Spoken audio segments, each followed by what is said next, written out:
So it is the morning of day 4, but yesterday was a great day. Right now we're back at the Airbnb, we got the pup hanging out, getting ready to head down to Prim. Yesterday was awesome though. Not only was it qualifying for some of the big trucks, but it was also the start of the race for a lot of the other classes, which is really cool. A lot of our side-by-side racers, a lot of our teams out there had a really good time. So the other really cool thing that happened in addition to the start of the race, right after qualifying, was the winner of probably one of the biggest giveaways that we do all year. He got to ride in one of the Terrible Herbst Motorsports race trucks, right? So I think it was number 19 that he got to ride in, and they took him for a lap on the qualifying course. So it was a roughly 5.5 mile course.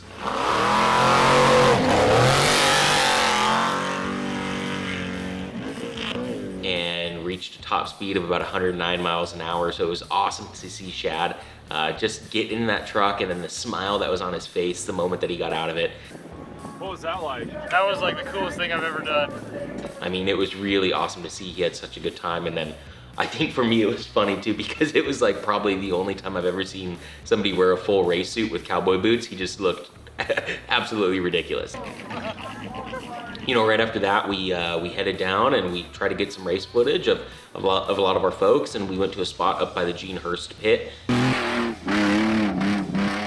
As we came across that point, Concrete Motorsports in their spec truck was stranded, shall we say. It looked like they had a little bit of mechanical failure.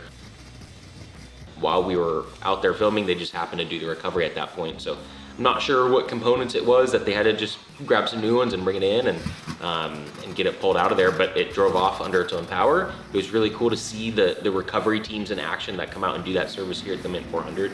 It was a really cool recovery to watch as the sun was setting. Overall, it was a really great day, so we're excited for day 4. Right now, we have staging coming up, followed by the grid walk, and then big boy races start. So yeah, it was an awesome day. We're ready for the next one.